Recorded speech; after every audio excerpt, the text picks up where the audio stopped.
مجھے یہ سب دیکھ کر لگ رہا تھا جیسے سب خوشیاں میرے ہی مقدر میں لکھ دی گئی ہیں، لیکن میں اس بات سے ناآشنا تھی کہ بہت جلد مجھے قسمت اپنا بھیانک روپ دکھانے والی ہے۔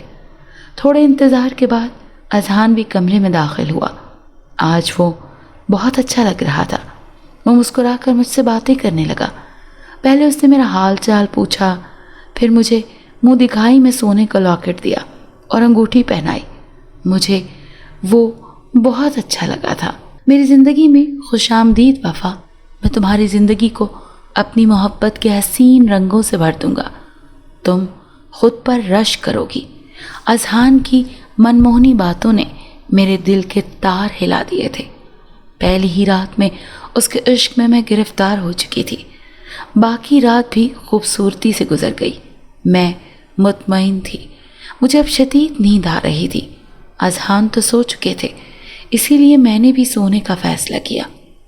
جیسے ہی میں گہری نیند میں سوئی، میرے خواب میں مجھے ایک عجیب سا مرد نظر آیا۔ حیرت کی بات یہ تھی کہ وہ مرد اسی درخت پر بیٹھا تھا جس سے میں بے پناہ محبت کرتی تھی۔ نیند میں بھی میرے چہرے پر مسکراہٹ دوڑ گئی۔ شاید یہ وہی جنزادہ تھا جو مجھے سفید گلاب دیا کرتا تھا۔ مجھے جنات کی موجودگی پر 100% یقین تھا، اسی لیے یہ بات میرے لیے کوئی انوکھی نہ تھی۔ میری جگہ کوئی اور ہوتی تو شاید ایسی بات کبھی نہ سوچتی۔ اگر کسی کو پتہ چل جاتا کہ میں اس درخت پر جنات کی موجودگی کو محسوس کرتی ہوں تو مجھے دیوانہ کہا جاتا۔ یہ سب سمجھتے میں پاگل ہو چکی ہوں، اسی لیے میں نے کسی کو بھی کچھ نہیں بتایا۔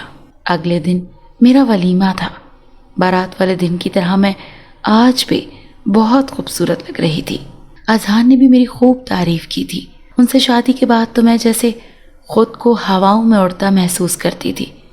وہ بہت اچھے انسان تھے، لیکن ایک بات جو مجھے عجیب لگی تھی وہ یہ تھی کہ اذہان کی اپنی ایک کزن رائمہ سے بہت دوستی تھی۔ وہ دونوں ایک دوسرے کے ساتھ بہت فرینک ہوتے تھے اور یہ بات مجھے اچھی نہیں لگتی تھی۔ ہماری شادی کو 1 ماہ گزر گیا تھا۔ رائمہ اذہان کی چچا کی لڑکی تھی۔ میں تو ہر وقت اذہان کے ساتھ ہی چپک کر رہتی تھی تاکہ رائمہ اس سے دور رہ سکے۔ نہ جانے کیوں مجھے وہ اچھی نہیں لگتی تھی۔ ایک اور بات جو 1 ماہ سے میرے ساتھ ہو رہی تھی وہ یہ تھی کہ مجھے راتوں کو کئی بار وہ درخت خوابوں میں نظر آتا تھا۔ میں سوچ رہی تھی شاید وہ درخت مجھے مس کر رہا تھا۔ میں اپنے گھر جا کر اس کو ایک نظر دیکھنا چاہتی تھی، لیکن یہ ممکن نہیں ہوا کیونکہ ولیمے والے دن میرے گھر والے مجھے ساتھ لے جانا چاہتے تھے، لیکن اذہان نے اور اس کی فیملی نے بتایا کہ ان کے خاندان میں یہ رسم ہے کہ جب تک نئی دلہن کے ہاں خوشخبری نہیں آ جاتی وہ اپنے میکے والوں سے مل نہیں سکتی۔ اس عجیب سی رسم کے بارے میں سن کر مجھ سمیت میرے گھر والے بھی بہت حیران ہوئے تھے۔ آج سے پہلے ہم نے اس رسم کے بارے میں کبھی نہیں سنا تھا۔ مجھے بہت رونا آ رہا تھا، لیکن میں اذہان کی خاطر خاموش ہو گئی۔ میرے گھر والے بھی میری خاطر خاموش ہو گئے تھے اور انہوں نے اس رسم کو بخوبی تسلیم کر لیا تھا۔ میں بس فون پر ہی امی اور تائی سے باتیں کرتی تھی۔ اذہان کو آج کل آفس سے چھٹیاں تھیں۔ ہنی مون پر ہم کچھ دن کے لیے مری گئے تھے، وہاں بھی مجھے بہت مزہ آیا تھا۔ ویسے تو میں کافی بار شادی سے پہلے مری جا چکی تھی، لیکن اذہان کے ساتھ جانے کی بات ہی الگ تھی۔ مجھے ان کے ساتھ بہت مزہ آیا تھا۔ اذہان کو آفس سے چھٹیاں تھیں تو میں سوچ رہی تھی کہ ان کے ساتھ دوبارہ کہیں گھومنے چلی جاؤں، لیکن خراب موسم کی وجہ سے ہم جا نہ سکے۔ سردیاں اپنے عروج پر تھیں اور اوپر سے بارش بھی خوب ہو رہی تھی۔ ایسے حالات میں کہیں جانا ٹھیک بھی نہیں تھا کیونکہ دھند بھی آسمان سے اترنے لگی تھی۔ آج رات میں جلدی سو گئی تھی۔ آدھی رات کو مجھے پھر سے وہی خواب آنے لگا۔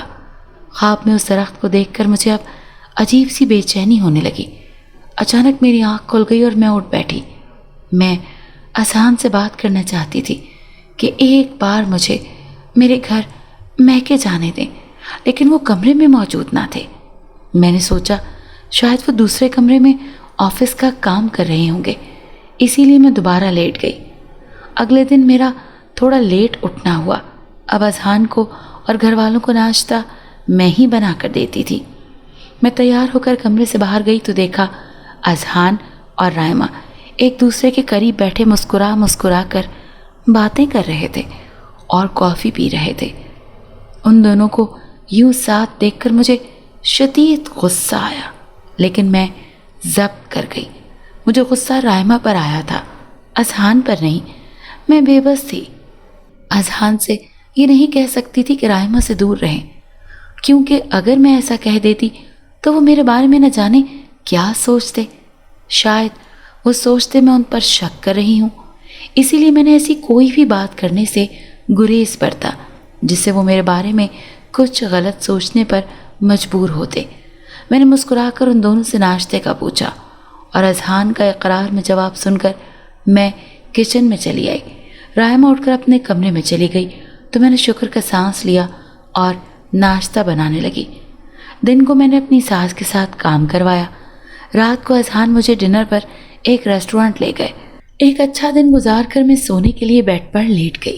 اذہان پہلے ہی لیٹ چکے تھے۔ میں ان سے باتیں کرتی نہ جانے کب سو گئی، مجھے پتہ ہی نہیں چلا۔ آدھی رات کو اچانک میری آنکھ کھلی تو یاد آیا کہ میں تو اذہان سے باتیں کر رہی تھی۔ وہ بھی سوچتے ہوں گے کہ مجھے ان سے زیادہ نیند پیاری تھی۔ میں نے ان سے بات کرنا چاہی، لیکن وہ پھر کمرے میں نہیں تھے۔ اوہو، لگتا ہے اذہان دوسرے کمرے میں آفس کا کام کر رہے ہیں۔ اب تو میری نیند بھی اڑ گئی ہے۔ ایسا کرتی ہوں، جا کر انہیں دیکھتی ہوں اور کل میکے جانے کے لیے منا بھی لیتی ہوں۔ میں سوچتی ہوئی اٹھی اور پھر اپنے کمرے سے باہر نکل گئی۔ پورا لاؤنج سناٹے میں ڈوبا ہوا تھا۔ میں ایک کمرہ چھوڑ کر دوسرے کمرے کی جانب بڑھنے لگی۔ کمرے کا دروازہ بند تھا۔ ابھی میں نے دروازہ کھولنے کے لیے ہینڈل پر ہاتھ رکھا ہی تھا کہ اندر سے رائمہ کی ہنسنے کی آواز آئی۔ میں حیران ہوئی کہ اگر اس کمرے میں رائمہ تھی تو اذہان کون سے کمرے میں ہے؟ اسی اثنا میں اذہان کے بولنے کی بھی آواز آئی۔ میں ششدر رہ گئی۔ یہ دونوں اتنی رات کو ایک ساتھ کیا کر رہے تھے؟ میں نے جلدی سے ہینڈل سے اپنا ہاتھ ہٹایا اور کھڑکی سے چھپ کر اندر دیکھنے لگی۔ وہ دونوں ایک دوسرے کے قریب کھڑے تھے۔ کھڑکی سے بس تھوڑا ہی اندر نظر آ رہا تھا۔ کمرے میں چھوٹا بلب جل رہا تھا۔ بس میری جان، کچھ عرصہ اور انتظار کر لو۔ جیسے ہی وفا سے بچہ ہوگا میں وفا کو طلاق دے دوں گا، اذہان نے کہا۔ یہ دن اور راتیں میرے لیے بہت مشکل ہیں اذہان۔ کاش تائی کو اس بات کو سمجھتی۔ ابھی ہماری شادی کو 3 سال ہی تو ہوئے تھے، لیکن نہیں، ان کو تو بس تمہاری دوسری شادی کرنی تھی۔ اب دیکھو میں تمہارے ہجر میں کتنی غمزدہ ہوں۔ ان دونوں کی گفتگو سن کر میرے پیروں تلے سے زمین نکل گئی۔ رائمہ صرف بچہ ہی نہیں، ہمیں اس سے اچھے خاصے پیسے بھی حاصل کرنے ہیں تاکہ ہم اچھی زندگی گزار سکیں اور اپنے بچے کو بھی پال سکیں۔ وہ وفا کا نہیں بلکہ میرا اور تمہارا بچہ ہوگا، اور تم پریشان نہ ہو، میں راتوں کو تمہارے پاس آتا رہوں گا۔ اذہان نے اس کا ہاتھ تھام کر کہا۔ میری آنکھوں سے آنسو جاری ہو گئے۔ مجھے تو اپنے کانوں پر یقین نہیں آ رہا تھا۔ میں وہاں سے ہٹ گئی اور اپنے کمرے میں آ کر رونے لگی۔ یہ اچانک میرے ساتھ کیا ہو گیا تھا؟ میری تائی اذہان کے بارے میں صحیح کہہ رہی تھی۔ اب مجھے سمجھ آیا تھا۔ میرا دل چکنا چور ہو گیا۔ یہ قسمت نے کون سا موڑ دکھایا تھا؟ رائمہ اذہان کی بیوی ہوگی، یہ تو میں نے سوچا تک نہ تھا۔ یہ صدمہ مجھ سے برداشت نہیں ہو رہا تھا۔ مجھے جاگتے ہوئے کافی دیر ہو گئی لیکن اذہان نہ آئے۔ میرا سر درد سے پھٹنے لگا تھا۔ میں نے کپکپاتے ہاتھوں سے سائڈ ٹیبل سے نیند کی گولی نکالی اور کھا کر سو گئی، کیونکہ اس کے علاوہ تو مجھے نیند نہیں آنی تھی، اور ممکن تھا اگر میں جاگتی رہتی تو اس اذیت سے ہی مر جاتی۔ 15 دن اسی اذیت میں گزر گئے۔ مجھے کوئی ہوش نہ تھی۔ میں نے اس بارے میں اپنے گھر میں کسی کو نہ بتایا۔ میں 15 دن کشمکش کا شکار رہی تھی۔ مجھے نہیں پتا تھا کہ میں کیا کروں۔ یہ تلخ حقیقت جانتے ہوئے بھی یہاں رہوں یا اذہان سے طلاق لے لوں؟ ویسے بھی انہوں نے مجھے بعد میں طلاق تو دے ہی دینی تھی، پھر کیوں نہ ابھی لے لیتی۔ ایک اور پریشانی والی بات یہ تھی کہ میں طلاق کے لفظ سے ہی خوفزدہ تھی۔ مجھے یاد تھا میرے خاندان میں ایک لڑکی تھی جسے طلاق ہو گئی تھی، اور طلاق کے بعد سب نے اس کا جینا حرام کر دیا تھا۔ اس کی شادی دوبارہ کہیں نہ ہو پائی اور اسے ساری عمر تانے سننا پڑے۔ میں تانے سنتے ہوئے زندگی نہیں گزار سکتی تھی اور نہیں چاہتی تھی خاندان والے مجھے بھی برا سمجھیں، اسی لیے میں نے طلاق لینے کا ارادہ منسوخ کر دیا۔ دوسری بات یہ تھی کہ مجھے اذہان سے محبت ہو گئی تھی، اسی لیے ان سے دور جانا میرے لیے مشکل ہو رہا تھا۔ افسوس اس بات کا تھا، سچائی جاننے کے بعد بھی میں اذہان سے نفرت نہیں کر پا رہی تھی۔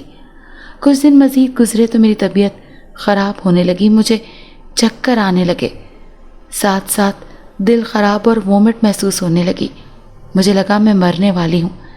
ظاہر ہے جو دھوکہ مجھے اذہان نے دیا تھا اس کو میں مشکل سے ہی برداشت کر رہی تھی، اسی لیے اگر مر بھی جاتی تو اس میں حیرت والی کوئی بات نہیں تھی۔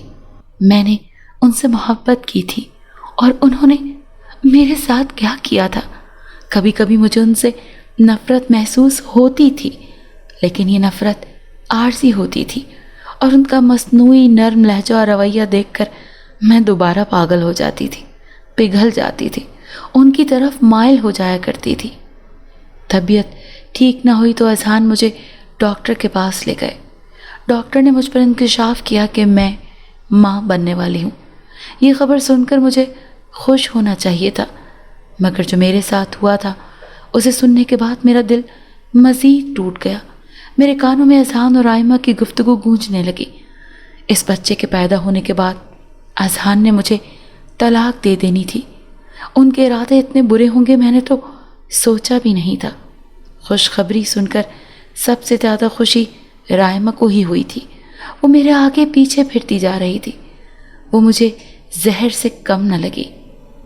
اذہان مجھے امی کے گھر چھوڑ آئے، میرا دل ان کے بغیر نہیں لگ رہا۔ رات کو اذہان کمرے میں آئے تو میں نے ان سے کہا، اب تو وہ رسم بھی ختم ہو چکی تھی جو نہ جانی تھی یا اذہان نے خود ہی اخذ کر لی تھی، لیکن میں نے ان سے کہہ دیا، ٹھیک ہے تیار رہنا تم میری جان۔ وہ پیار سے بولے تو مجھے ان پر مزید غصہ آیا، کیونکہ میں جانتی تھی کہ یہ پیار مصنوعی تھا۔ میں نے اپنے آنسوؤں کو بمشکل ضبط کیا۔ میں نے اذہان کے موضوع پر لعنت بھیجی اور اس بات پر خوش ہونے لگی کہ کل میں امی کے گھر جاؤں گی۔ اس کے بعد میں سکون سے سو گئی۔ اگلے دن اذہان مجھے امی کے گھر چھوڑ آئے۔ ان کو اتنے دنوں کے بعد دیکھ کر میری آنکھوں میں آنسو آ گئے۔ میں ان کے گلے لگ کر خوب روئی۔ وہاں سب موجود تھے، ان سب کو دیکھ کر میرے دل میں ٹھنڈک سی پڑ گئی۔ بیٹا سب ٹھیک تو ہے نا؟ ایسے کیوں روئے جا رہی ہو؟ ابو نے تفکر سے پوچھا۔ سب ٹھیک ہے ابو، بس آپ کو اتنے دنوں کے بعد دیکھا ہے نا، اسی لیے آنکھیں نم ہو گئی۔ میں نے انہیں مطمئن کرتے ہوئے کہا، میں ان کو سچ نہیں بتا سکتی تھی، اگر بتا دیتی تو سب پریشان ہوتے۔ میں اپنے گھر والوں کو اذہان جیسے دھوکے باز انسان کی وجہ سے صدمہ نہیں دینا چاہتی تھی۔ میرے ابو دل کے مریض تھے، شاید وہ کوئی بڑی پریشانی سہ نہ پاتے، اسی لیے میں نے ان سے کچھ نہیں کہا۔ میں نے اللہ سے دعا مانگی کہ مجھے اتنی ہمت عطا کریں کہ میں اپنے لیے خود کھڑی ہو سکوں، میں خود اس مشکل حالات میں اپنے لیے لڑ سکوں۔ میں اپنے کمرے میں آ کر سوچنے لگی، مجھے کیا کرنا چاہیے، کس طرح اذہان کو مزہ چکھانا چاہیے۔ یہ بات تو طے تھی کہ میں اپنا بچہ کسی قیمت پر اذہان کو نہیں دوں گی۔ امی اور تائی میرا بہت خیال رکھ رہی تھیں، انہیں بہت خوشی تھی کہ میں ماں بننے والی ہوں۔ ان کی محبت محسوس کر کے میری پریشانی میں کافی حد تک کمی آئی تھی۔ آج مجھے دوسرا دن تھا۔ میں لان میں تنہا چہل قدمی کر رہی تھی۔ لان کے آخر میں مجھے میرا پیارا سا درخت نظر آیا۔ اسے دیکھ کر میرے چہرے پر مسکراہٹ پھیل گئی۔ میں اپنی پریشانی میں درخت کو تو بھول ہی گئی تھی۔ میں اپنے درخت کے پاس آئی، اسے چھو کر دیکھنے لگی۔ میرے لمس سے درخت میں ہلچل سی مچ گئی۔ میرے پیارے درخت، میں آ گئی ہوں تمہارے پاس۔ تم جانتے ہو میں نے تمہیں بہت مس کیا۔ میں نے درخت سے ٹیک لگائی اور آنکھیں موند کر بولی، درخت، تم سوچ رہے ہو کہ میں اتنی خاموش اور اداس کیوں ہوں؟ میرے ساتھ اذہان نے بہت غلط کیا ہے، اسی لیے میں خاموش ہو گئی ہوں۔ اب میرا دل ٹوٹ گیا ہے۔ جانتے ہو انہوں نے کیا کیا ہے میرے ساتھ؟ میں ہمیشہ درخت سے باتیں کرتی تھی، اسی لیے آج بھی اسے دیکھ کر میں نے اپنی ساری کہانی درخت کو سنا ڈالی۔ میں اپنے دل کی باتیں اکثر اس درخت کے ساتھ کرتی تھی۔ مجھے نہیں پتا تھا آج جو میں درخت کو کہانی سنانے جا رہی ہوں، اس کے بعد میرے ساتھ وہ ہوگا جو میں نے سوچا بھی نہ تھا۔ میں نے اپنے آنسو صاف کیے۔ میں درخت کو اپنے ساتھ ہوئے ظلم کے بارے میں بتا چکی تھی۔ اب میرا دل تھوڑا ہلکا ہوا تھا۔ درخت کے پتے اپنی جگہ ساکن تھے۔ میرا دل خراب ہونے لگا۔ میں ایک نظر درخت کو دیکھ کر اپنے کمرے میں چلی گئی۔ میرے جاتے ہی درخت کے پتے تیزی سے حرکت کرنے لگے۔ کچھ دنوں بعد اذہان مجھے اپنے ساتھ لے جانے کے لیے آ گئے۔ میں امی کے گھر ایک ہفتہ ہی رکی تھی۔ میرا اذہان کے ساتھ جانے کا دل بالکل نہیں چاہ رہا تھا، لیکن وہ مجھے زبردستی لے گئے۔ امی سمجھ رہی تھی اذہان مجھ سے بہت محبت کرتے ہیں، اسی لیے میرے بغیر ان کا دل نہیں لگ رہا اور مجھے لینے آ گئے ہیں۔ کاش یہ سب سچ ہوتا، لیکن افسوس یہ سچ نہیں تھا۔ میں اداسی سے ان کے ساتھ آ گئی۔ اس گھر میں آ کر میرا دم گھٹنے لگا۔ اذہان میرا بہت خیال رکھ رہے تھے، میں جانتی تھی۔ وہ میرا خیال اس وجہ سے رکھ رہے تھے تاکہ بچہ ٹھیک رہے۔ میں ان کی نیت کو اچھی طرح سمجھ گئی تھی۔ میں نے تعصب سے انہیں دیکھا اور سونے کے لیے لیٹ گئی۔ مجھے بہت نیند آ رہی تھی۔ میرے سوتے ہی اذہان کمرے سے نکل کر رائمہ کے کمرے میں جا پہنچے۔ آدھی رات کو دوبارہ وہی خواب آیا، وہی درخت اور اس پر کوئی جن زادہ۔ میں حیرانی سے اٹھ بیٹھی اور سائڈ ٹیبل پر پڑا لیمپ جلایا۔ اذہان کی خالی جگہ دیکھ کر میں نے افسردگی سے گہری سانس خارج کی۔ جیسے ہی میں نے سامنے دیکھا، میری چیخ نکلتے نکلتے رہ گئی۔ میرے سامنے کوئی آ بیٹھا۔ تم کون ہو؟ میں نے ڈرتے ہوئے پوچھا۔ میری بات سن کر وہ مسکرایا۔ وہ اذہان تو ہرگز نہیں تھے۔ اچانک وہ ہوا میں تحلیل ہو گیا۔ میں نے خوفزدہ سی بیٹھی رہی۔ کیا میں کوئی خواب دیکھ رہی تھی یا پھر یہ حقیقت تھی؟ ایسی حالت میں اس طرح کے وہم تو شاید ہوتے رہتے ہیں، اور ویسے بھی جو دھوکہ مجھے اذہان نے دیا ہے، اس کے بعد سے میرا دماغ خراب ہو گیا ہے، اسی لیے الٹی سیدھی چیزیں نظر آنے لگی ہیں۔ میں نے سوچا اور دوبارہ لیٹ گئی اور سونے کی کوشش کرنے لگی۔ اذہان ساری رات کمرے میں نہیں آئے تھے اور نہ مجھے اب اس بات سے کوئی فرق پڑتا تھا۔ اگلے دن خبر ملی کہ اذہان کچھ دنوں کے لیے دوسرے شہر کام کے سلسلے میں جا رہے ہیں۔ مجھے ان سے دوری کا سوچ کر کوئی اداسی محسوس نہ ہوئی۔ وہ چلے گئے تھے۔ ان کے جانے کے بعد میں اپنے کمرے میں ہی بند رہی۔ ایک رات میں سو رہی تھی جب مجھے کوئی اپنے بیڈ پر بیٹھا نظر آیا۔ میرے کمرے کی کنڈی لگی ہوئی تھی۔ پھر وہ جو بھی تھا اندر کیسے آیا تھا؟ سنو، میں نے دھیمی آواز میں کہا۔ میں جاننا چاہ رہی تھی واقعی کوئی میرے سامنے بیٹھا ہے یا اس بار بھی یہ میرا وہم ہے۔ میری بات سن کر وہ میری طرف دیکھنے لگا۔ مجھے ٹھیک سے اس کا چہرہ نظر نہیں آ رہا تھا، حالانکہ میں نے لیمپ جلایا ہوا تھا۔ کون ہو تم اور میرے کمرے میں کیوں آئے ہو؟ میں نے اس سے پوچھا۔ میں جنات کا سردار ہوں اور تمہارے لیے آیا ہوں۔ جب تک تمہارا بچہ پیدا نہیں ہو جاتا میں تمہارے ساتھ رہوں گا اور تمہاری تمام مشکلات حل کر دوں گا۔ اس کی بات سن کر میں حیران ہوئی۔ یعنی یہ میرا وہم نہیں تھا؟ میں اس کی اس بات کو جھوٹ سمجھتی، لیکن میں نے خود اس رات اسے ہوا میں تحلیل ہوتے دیکھا تھا، اسی لیے اس بات میں کوئی شک نہیں تھا کہ وہ جنات میں سے ہے۔ ظاہر ہے کوئی انسان ہوا میں تو تحلیل نہیں ہو سکتا۔ لیکن تمہیں کس نے بھیجا ہے؟ میں نے اس سے پوچھا۔ میں تمہیں تب تک نہیں بتا سکتا جب تک تمہارا بچہ پیدا نہیں ہو جاتا۔ جس دن بچہ دنیا میں آئے گا میں تمہیں اس دن ساری حقیقت بتا دوں گا۔ اب میں چلتا ہوں، میں تمہارے ساتھ ہوں۔ اگر کوئی پریشانی ہوئی تو میں تمہاری مدد کروں گا، وہ نرم اور بھاری لہجے میں کہہ کر ہوا میں تحلیل ہو گیا۔ میں اپنی جگہ دنگ رہ گئی۔ مجھے خوشی تھی کہ اللہ نے اسے میری مدد کے لیے بھیجا تھا، لیکن ایک پریشانی یہ بھی تھی کہ کہیں اذہان کی طرح وہ بھی مجھے دھوکہ نہ دے دے۔ میں بالکل اس جن سے خوفزدہ نہیں تھی۔ اپنی سلامتی کی دعا کر کے میں دوبارہ سو گئی۔ میں صبح اٹھی تو اس جنزادے کے بارے میں سوچنے لگی جو رات کو میرے کمرے میں آیا تھا۔ ان کی باتوں کو سوچتے ہوئے میں جلدی سے اٹھی اور لاؤنج میں آ گئی۔ ساس کے کمرے سے لڑائی کی آوازیں آ رہی تھیں۔ میں حیران ہوئی اور ساس کے کمرے کے باہر کھڑی ہو گئی۔ اندر سے مجھے صاف آوازیں آ رہی تھیں۔ میں تو کہتی ہوں اذان کو طلاق تمہیں دینی چاہیے۔ مجھے وفا اپنی بہو کی صورت قبول ہے، وہ تم سے زیادہ اچھی ہے، جبکہ تم کیا ہو؟ صرف بد زبان بانجھ اور بس۔ پتہ نہیں میرے بیٹے کو تم جیسی بد دماغ اور بانجھ عورت میں ایسا کیا نظر آیا جو تم سے شادی کر لی۔ وفا تم سے لاکھ درجے اچھی ہے۔ مجھے یقین ہے میرا بیٹا جلد اس سے محبت کر بیٹھے گا اور تمہیں اپنی زندگی سے نکال باہر کرے گا۔ میری ساس رائمہ کو باتیں سنا رہی تھی۔ میں منظر سے ہٹ کر کچن میں چلی گئی۔ ان کی باتیں سن کر میرے دل کو کچھ نہ ہوا۔ مجھے اب اس سب سے فرق نہیں پڑتا تھا۔ سارا دن رائمہ کا موڈ خراب رہا اور وہ مجھے نفرت بھری نگاہوں سے دیکھتی رہی، جس کی میں نے زیادہ پرواہ بھی نہیں کی تھی۔ شام میں ساس میری نند کے گھر چلی گئی۔ انہوں نے مجھے ساتھ جانے کے لیے تیار ہونے کو کہا تھا، لیکن میں نے انکار کر دیا۔ رائمہ سے وہ بات ہی نہیں کر رہی تھی، اسی لیے اکیلی چلی گئی۔ میں اپنے کمرے میں اکیلی تھی۔ کمرے میں بیٹھے بیٹھے میرا دل گھبرا گیا تو میں لاؤنج میں آ گئی۔ تھوڑی دیر بعد مجھے رائمہ آتی نظر آئی۔ میں تمہیں چھوڑوں گی نہیں، تمہاری وجہ سے یہ سب ہوا ہے، رائمہ خرا کر بولی اور میرا گریبان پکڑ لیا۔ میں اس حملے کے لیے تیار نہیں تھی۔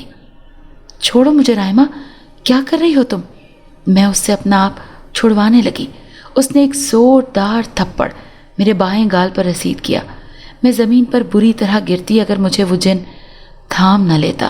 میں تمہیں اور تمہارے بچے کو ختم کر دوں گی، تم دونوں ہی فساد کی جڑ ہو، وہ مزید چیختے ہوئے بولی۔ اس کے اس روپ پر میں حیران رہ گئی۔ وہ جنزادہ بھی اس کی حرکت پر طیش میں آ گیا۔ میرے وجود کو ایک جھٹکا لگا، یعنی وہ میرے وجود میں آ گیا۔ میرے اندر بہت طاقت آ گئی۔ اس بار رائمہ مجھے مارنے کے لیے آئی تو میں نے پوری قوت سے اسے دھکا دیا۔ وہ دور جا گری اور درد سے کراہنے لگی۔ میں نے اسے بالوں سے پکڑا اور اس کے کمرے میں پھینک کر باہر سے کنڈی لگا دی۔ اب وہ چیخ رہی تھی، لیکن میں اپنے کمرے میں آ گئی اور دروازہ بند کر دیا۔ ساتھ ہی وہ جنزادہ میرے جسم سے نکل گیا۔ تم ٹھیک تو ہو نا؟ جنزادے نے میرا ہاتھ پکڑتے ہوئے پوچھا۔ وہ کسی انسان کے روپ میں آیا تھا۔ میں بے اختیار اس کے سینے سے جا لگی، پھوٹ پھوٹ کر رونے لگی۔ مجھے نہیں پتا تھا مجھے کیا ہوا ہے۔ روتے روتے میں بے ہوش ہو گئی۔ جب آنکھ کھلی تو خود کو اپنے بستر پر پایا۔ کافی وقت گزر چکا تھا۔ میں جنزادے کی مدد کا سوچ کر مسکرانے لگی۔ میں اپنے کمرے کی کنڈی کھول دی کیونکہ ساس آنے والی تھی۔ جیسے ہی ساس گھر میں داخل ہوئی میں نے انہیں بتایا کہ رائمہ کو پتہ نہیں کیا ہو گیا تھا، وہ مجھے مارنا چاہتی تھی۔ میری بات سن کر وہ طیش میں رائمہ کے کمرے میں گئی اور اس سے اچھا خاصا مزہ چکھایا۔ میرے دل میں ٹھنڈ سی پڑ گئی تھی۔ میں یہ جاننا چاہتی تھی کہ وہ جنزادہ میری مدد کیوں کرنے آیا تھا، لیکن اس نے کہا تھا وہ مجھے یہ سب تب بتائے گا جب میرا بچہ پیدا ہو جائے گا۔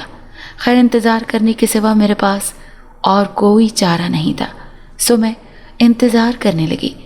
جب اذہان کو اس واقعے کی خبر ملی تو انہوں نے مجھ سے جھوٹ کہا کہ کبھی کبھی رائمہ کو دورے پڑتے ہیں کیونکہ اس کے ماں باپ کی وفات کا اس کو سخت صدمہ لگا ہوا ہے، اسی لیے تمہیں اس کے رویے پر حیران یا پریشان ہونے کی ضرورت نہیں۔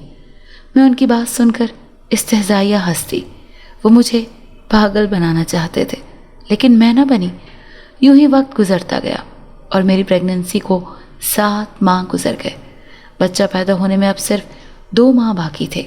اذہان کا رویہ اچھا ہوتا جا رہا تھا، لیکن وہ راتوں کو اٹھ کر رائمہ کے پاس ضرور جاتے تھے۔ وہ رائمہ سے بہت محبت کرتے تھے۔ اس دن کے بعد سے رائمہ نے مجھے تنگ نہ کیا، البتہ وہ مجھے زہریلی نگاہوں سے ضرور دیکھتی تھی۔ وہ جنزادہ بھی ہر وقت میرے ساتھ رہتا تھا۔ وہ میری بہت مدد کرتا تھا۔ اس نے مجھے اپنا نام غفار بتایا تھا۔ میں اس کی اس مہربانی پر اس کی شکر گزار رہتی تھی۔ بالآخر وہ دن بھی آ گیا جب میں نے ایک پیارے سے بچے کو جنم دیا تھا۔ لیبر روم میں اذہان تو میرے ساتھ نہ تھے، لیکن وہ جنزادہ ضرور وہاں تھا۔ وہ مجھے حوصلہ دے رہا تھا۔ اس کی وجہ سے مجھے اکیلے پن کا احساس نہ ہوا۔ میری امی اور تائی سب باہر انتظار کر رہے تھے۔ میں نے اپنے بچے کا نام ضامن رکھا تھا، جس پر کسی کو کوئی اعتراض نہ ہوا۔ امی مجھے کچھ دنوں کے لیے اپنے ساتھ لے جانا چاہتی تھی، لیکن اذہان نے جانے نہ دیا۔ میں اداسی سے گھر آ گئی۔ میں اپنے بچے کو دیکھ کر بہت خوش ہو رہی تھی، اور اس جنزادے نے بھی میرے بچے کو اپنی گود میں اٹھا لیا۔ غفار، اب میرا بچہ پیدا ہو گیا ہے، اب تم مجھے اس مہربانی کی وجہ بتا دو، میں نے غفار سے پوچھا۔ بس کچھ دن اور انتظار کرو، وہ مسکرا کر بولا، اور ہوا میں تحلیل ہو گیا۔ ضامن رونے لگا تھا۔ میں اسے چپ کروانے لگی۔ تھوڑی دیر میں اذہان کمرے میں داخل ہوئے۔ وفا، مجھے تم سے بات کرنی ہے۔ اذہان کے لہجے پر میں ٹھٹک کر رہ گئی۔ میرا دل زور زور سے دھڑکنے لگا۔ ان کا لہجہ سرد تھا۔ کیا وہ مجھ سے اب طلاق کی بات کرنے والے تھے؟ نہ جانے کیوں میرا دل کانپ سا گیا۔ اس وقت رات کے 11 بج چکے تھے۔ دیکھو، میں نے تم سے ایک سچ چھپایا ہے۔ رائمہ میری پہلی بیوی ہے۔ ان کی بات سن کر مجھے کوئی حیرانی نہ ہوئی۔ میں نے تم سے صرف بچے کے لیے شادی کی تھی، اور جو مقصد میرا تھا وہ پورا ہو چکا، لہٰذا اب میری زندگی میں تمہاری کوئی جگہ نہیں، تمہیں یہاں سے جانا ہوگا۔ انہوں نے کہتے ہوئے اچانک اپنی جیب سے کلوروفارم لگا کر رومال نکالا اور پوری قوت سے میرے منہ پر رکھ دیا۔ میں ان سے اس کی توقع نہیں کر رہی تھی۔ میں اپنا آپ چھڑوانے کی بھرپور کوشش کر رہی تھی، لیکن بے سود۔ طبیعت خرابی کی وجہ سے میرے اندر جان نہیں رہی تھی۔ میں جلد بے ہوش ہو کر ان کی باہوں میں جھول گئی۔ میرا بچہ زور زور سے رو رہا تھا، لیکن میں اس کے لیے کچھ نہیں کر پائی۔ میری آنکھ کھلی تو میں خود کو ایک عجیب و غریب جگہ پایا۔ ایسا لگ رہا تھا جیسے یہ کوئی گھنا جنگل ہے۔ مجھے اپنی پرواہ نہ رہی۔ میں اپنے بچے کے بارے میں سوچنے لگی۔ میں نے نہیں سوچا تھا کہ میرے ساتھ ایسا ہو جائے گا۔ میں جنزادے کو آوازیں دینے لگی، لیکن وہ نہیں آیا۔ اس نے تو کہا تھا وہ میرا ہر مشکل میں ساتھ دے گا، لیکن وہ کہاں چلا گیا تھا؟ میں مشکل میں تھی، اس کو پکار رہی تھی، لیکن وہ نہیں آ رہا تھا۔ میں نے خود اپنے گھر جانے کا ارادہ کیا، لیکن بہت اندھیرا تھا، ہر طرف گھنا جنگل تھا۔ مجھے نہیں معلوم تھا مجھے کس راستے سے باہر جانا ہے۔ ماحول وحشت زدہ تھا۔ کسی شیر کے چنگھاڑنے کی آوازیں آ رہی تھیں۔ چمگادڑیں میرے سر پر منڈلا رہی تھیں۔ میں زمین پر ڈھہ گئی اور رونا شروع کر دیا۔ مجھے اس وقت صرف اپنے بچے کی پرواہ تھی۔ میں دل میں اللہ سے دعا کرنے لگی کہ وہ جنزادہ میری مدد کو آ جائے۔ کافی دیر میں روتی رہی۔ میں نے ہمت باندھی اور بھاگنا شروع کیا۔ مجھ سے بھاگا نہیں جا رہا تھا، لیکن میں ہار نہیں مان رہی تھی۔ اچانک میرا پاؤں کسی چیز سے ٹکرایا اور میں زمین پر جا گری۔ میں پتھروں پر گر گئی تھی۔ میرے ماتھے پر چوٹ آ گئی، جس کی وجہ سے میں بے ہوش ہو گئی۔ جب دوبارہ ہوش آیا تو میں ایک درخت کے پاس تھی۔ میں فوری اٹھ کر بیٹھ گئی۔ میرے قریب وہ جنزادہ بھی تھا۔ وہ میرے قریب آگ جلا لی تھی، کیونکہ سردی بے انتہا تھی۔ میں اسے پہچان گئی تھی۔ اتنی دیر کیوں لگا دی تھی تم نے آنے میں؟ میں نے اس سے خفگی سے پوچھا۔ تمہیں پتا ہے میرا بچہ اس نے لے لیا ہے۔ میری مدد کرو خدا را، تم نے مجھ سے وعدہ کیا تھا ہمیشہ میری مدد کرو گے۔ میں اس کو اس کا وعدہ یاد دلانے لگی۔ وہ مسکرا کر مجھے دیکھنے لگا اور بولنا شروع کیا۔ میں جنزادہ غفار ہوں، میں جنات کا سردار ہوں، لیکن مجھے عیسائیوں کے سردار نے اس درخت پر قید کر دیا تھا جو تمہارے گھر میں ہے۔ میں کافی سالوں سے وہاں قید تھا۔ جب تم نے اس درخت سے دوستی کی تو تم مجھے بڑی پسند آئی۔ اس کے بعد میں تمہیں وہ سفید گلاب دینے لگا، یعنی میں تم سے دوستی کرنا چاہتا تھا۔ اس کے بعد مجھے تم نے بتایا تمہاری شادی ہو رہی ہے۔ میں افسردہ ہو گیا، چونکہ مجھے قید کیا گیا تھا، اسی لیے میں تمہارے سامنے نہیں آ سکتا تھا۔ میں بہت بے بس تھا۔ تمہاری شادی کے بعد میں تمہیں بہت یاد کرنے لگا۔ میں نے سوچ لیا تھا کہ کچھ بھی کر کے اس درخت سے چھٹکارا حاصل کر لوں گا۔ میں اس قید سے تنگ آ گیا تھا۔ پہلے جب تم ہوا کرتی تھی تو یہ قید مجھے بھلی لگتی تھی، لیکن تمہارے جانے کے بعد مجھے یہ قید کاٹ کھانے کو دوڑتی تھی۔ میں ہی وہ تھا جو تمہیں دیکھتے ہی کھل اٹھتا تھا اور اپنی خوشی کا اظہار کرنے کے لیے درخت کو ہلاتا تھا۔ خیر، میں نے اللہ سے بہت دعائیں مانگی کہ مجھے اس درخت سے چھٹکارا دے دے۔ اس دن تم آئی اور تم نے مجھے اپنے ساتھ گزارا ہوا دکھی واقعہ سنایا، جسے سن کر میرا دماغ گھوم گیا۔ میں نے سوچا تھا کہ میں اذہان کو اس کے دھوکے کا مزہ چکھاؤں گا۔ خیر، میں نے اپنی دنیا کے نیک جن سے رابطہ کیا اور پھر ان کی مدد سے میں اس قید سے آزاد ہو کر تمہارے ساتھ تمہارے گھر رہنے لگا۔ آج مجھے آنے میں دیر ہو گئی کیونکہ میں اپنی دنیا میں واپس چلا گیا تھا۔ اب تم پریشان نہ ہو، میں تمہیں اپنی حقیقت بتا چکا ہوں، اور یہ بھی جان لو کہ میں تمہیں تمہارا بچہ دلوا کر رہوں گا۔ جنزادے نے مجھے اپنی کہانی سنائی اور میرا ہاتھ تھام لیا۔ مجھے یہ سن کر خوشگوار حیرت ہوئی کہ وہ جنات کا سردار تھا۔ میں تمہارے جسم میں آ جاؤں گا وفا، اس کے بعد ہی میں تمہارے سسرال والوں سے مقابلہ کروں گا۔ جنزادے نے کہا تو میں نے اسبات میں سر ہلایا۔ مجھے بس اپنا بچہ چاہیے تھا۔ میرے جسم کو ایک جھٹکا سا لگا، وہ جنزادہ میرے جسم میں آ چکا تھا۔ میں بھاگنے لگی تھی، اس گھنے جنگل میں سے کچھ ہی دیر میں نکل گئی اور اپنے سسرال جا پہنچی۔ سب سے حیرانی والی بات تو یہ تھی کہ میں دروازے کے اندر سے ہی گھر میں داخل ہو گئی تھی۔ وہ دروازہ کھولنے یا بیل بجانے کی مجھے ضرورت ہی نہیں پڑی تھی۔ رات کافی ہو چکی تھی، سب سو رہے تھے۔ میں اپنے کمرے میں داخل ہوئی جہاں اذہان لیٹے ہوئے تھے اور ان کے ساتھ رائمہ بھی تھی۔ ان کے درمیان میرا بچہ ضامن لیٹا ہوا تھا۔ رائمہ پر مجھے سخت غصہ آیا۔ میں اپنے بچے کو اٹھانے ہی لگی تھی کہ اذہان نے میرا ہاتھ پکڑ لیا۔ تم کیا کر رہی ہو یہاں؟ سائیڈ لیمپ کی روشنی میں مجھے دیکھ کر وہ چیخ کر پوچھنے لگا۔ رائمہ، کمرے کی بتی جلاؤ۔ وہ اٹھی اور کمرے کی بتی جلائی۔ میں نے اذہان کو گریبان سے پکڑ کر کھڑا کیا۔ میں اپنے بچے کو یہاں سے لے کر جاؤں گی۔ تم کیا سمجھتے ہو کہ مجھے دھوکہ دے کر اور میرا بچہ چھین کر تم سکون سے رہ لو گے؟ یہ غلط فہمی ہے تمہاری۔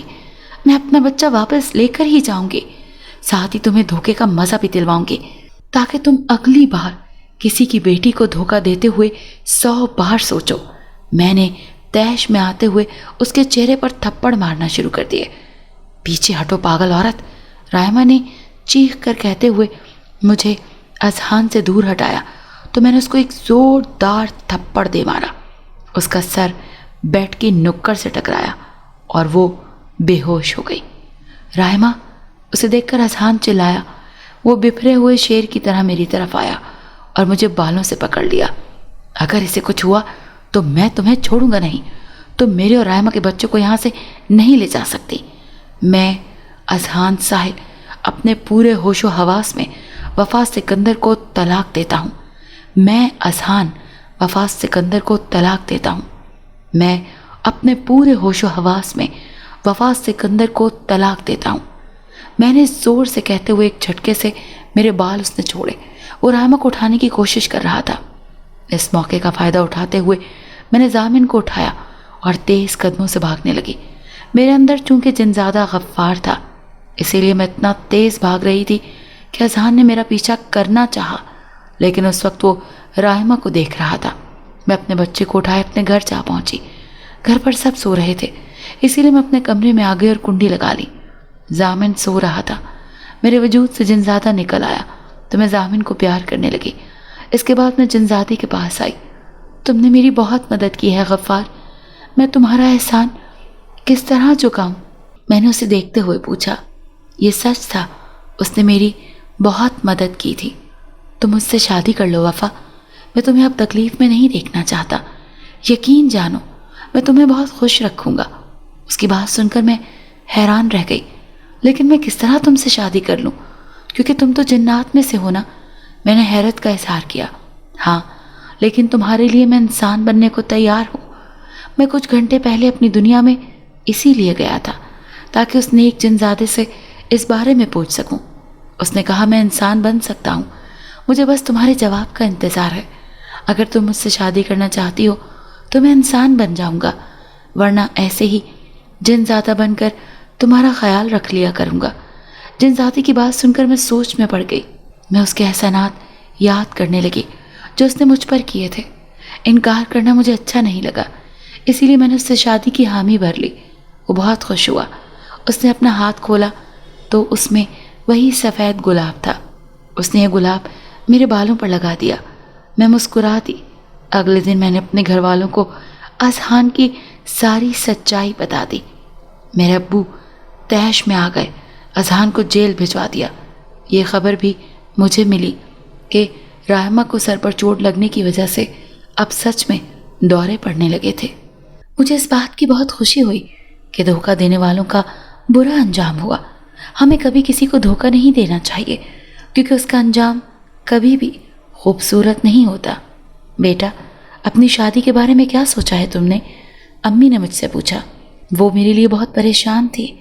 ایک بات پر میں مطمئن تھی کہ خاندان میں کسی نے مجھے طلاق کے طعنے نہیں دیے تھے، بلکہ میرا بڑا خیال رکھا تھا اور اس بات پر داد دی تھی کہ میں اذہان سے اپنے بچے کے لیے لڑی تھی۔ میں نے اللہ کا شکر ادا کیا تھا۔ میں نے امی کو شادی کا کوئی واضح جواب نہ دیا۔ رات کو جنزادہ آیا تو میں نے اس سے یہ بات ڈسکس کی۔ میں سب سنبھال لوں گا وفا، جس دن ہماری شادی ہوگی میں اسی دن انسان بن کر آؤں گا۔ بس تم اپنی اور میری شادی کی تیاریاں کرو۔ جنزادی کی بات سن کر میں مسکرا دی۔ مجھے معلوم تھا وہ سب سنبھال لے گا۔ مجھے اس کی بات پر 100% یقین تھا۔ کچھ دنوں میں وہ میرے گھر رشتہ لینے آ گیا۔ میں ڈر رہی تھی کہ ابو انکار نہ کر دیں۔ جنزادہ غفار اپنے جنات ماں باپ کو بھی انسان کے روپ میں لے کر آیا تھا۔ ان سے ابو اتنے متاثر ہوئے تھے کہ میرے رشتے کے لیے حامی بھر لی۔ میں بہت خوش تھی۔ اس طرح کچھ ماہ کے اندر اندر میری شادی کر دی گئی۔ غفار کے ماں باپ اپنی دنیا میں چلے گئے تھے، کیونکہ وہ جنات جو تھے۔ ایک گھر میں صرف میں، میرا بچہ اور غفار رہ رہے تھے۔ ہم تینوں بہت خوش تھے، جبکہ اذہان اور رائمہ کے درمیان طلاق ہو چکی تھی۔ رائمہ نے صدمے سے خودکشی کر لی تھی، جبکہ اذہان کو بھی پاگل پن کے دورے پڑتے تھے۔ مجھے خوشی ہوئی تھی کہ دھوکے باز لوگوں کا برا انجام ہوا۔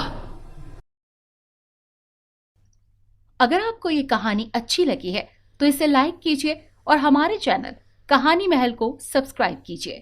اور ہاں، اگر آپ کے کسی دوست، رشتہ دار یا بہن کے ساتھ خدا نخواستہ اس طرح کا کوئی بھی واقعہ پیش آیا ہے تو ہمیں کامنٹ سیکشن میں اس کے بارے میں ضرور بتائیے۔